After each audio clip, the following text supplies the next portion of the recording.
അനധികൃത കുടിയേറ്റത്തിന്റെ പേരു പറഞ്ഞ് ഇന്ത്യൻ പൗരന്മാരോട് നീതി നിഷേധം തുടരുന്ന അമേരിക്ക കൈക്ക് വിലങ്ങും കാലിന് ചങ്ങലയും ഇട്ട് 116 ഇന്ത്യക്കാരെ പഞ്ചാബിലിറക്കി.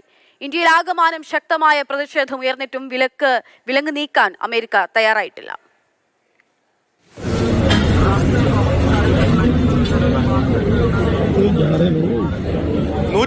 ഇന്ത്യൻ പൗരന്മാരുമായി അമൃത്സറിലിറങ്ങിയ അമേരിക്കൻ യുദ്ധവിമാനത്തിലും മനുഷ്യാവകാശ ലംഘനം തുടർന്നു. കൈക്ക് വിലങ്ങും കാലിൽ ചങ്ങലയുമായാണ് നമ്മുടെ പൗരന്മാർ എത്തിയത്. നിയമലംഘനത്തിന് നടപടിയെടുത്തോളൂ, പക്ഷേ മാന്യമായ പരിഗണന വേണമെന്ന ഇന്ത്യയിലെ മുറവിളി അമേരിക്ക കേട്ട ഭാവം നടിച്ചില്ല. പൗരന്മാരെ ചങ്ങലയ്ക്ക് ബന്ധിച്ചതിൽ ഇന്ത്യ ആശങ്ക അറിയിച്ചതാണ്. പിന്നാലെ പല മേഖലകളിലും സഹകരണ സാധ്യത തേടി പ്രധാനമന്ത്രി നരേന്ദ്രമോദി അമേരിക്കയിൽ പോയി പ്രസിഡന്റ് ഡൊണാൾഡ് ട്രംപുമായി കൂടിക്കാഴ്ചയും നടത്തി.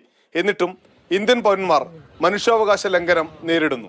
ഇന്ത്യൻ പൗരന്മാരെ അപമാനിക്കുന്ന നിലയിൽ അമേരിക്ക കാര്യങ്ങൾ കൈകാര്യം ചെയ്തിട്ടും എന്തുകൊണ്ട് കേന്ദ്ര സർക്കാർ വേണ്ട കൃത്യമായ നടപടികൾ സ്വീകരിക്കുന്നില്ല എന്ന ചോദ്യമുയർത്തുന്നു പ്രതിപക്ഷം. അമൃത്സറിലിറങ്ങിയ വിമാനത്തിലെ മിക്കവരും മാധ്യമങ്ങളോട് സംസാരിച്ചില്ല.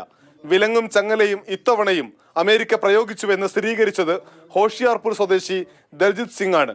നേരത്തെ ഫെബ്രുവരി 5-നായിരുന്നു 104 ഇന്ത്യക്കാരെ വിലങ്ങും ചങ്ങലയുമെല്ലാം ഇട്ട് അമേരിക്ക അമൃത്സറിൽ ഇറക്കിയത്. വരും ദിവസങ്ങളിലും അമേരിക്കയിൽ നിന്ന് കൂടുതൽ യുദ്ധവിമാനങ്ങൾ ഇന്ത്യയിലിറങ്ങും. അതിനു മുമ്പെങ്കിലും ഇന്ത്യൻ പൗരന്മാരുടെ ആത്മാഭിമാനം സംരക്ഷിക്കാൻ സർക്കാർ സജീവമായി ഇടപെടണമെന്ന് ശക്തമായ ആവശ്യമുയരുന്നു. ഡൽഹിയിൽ നിന്ന് അനൂപ് ദാസ്, മാതൃഭൂമി ന്യൂസ്.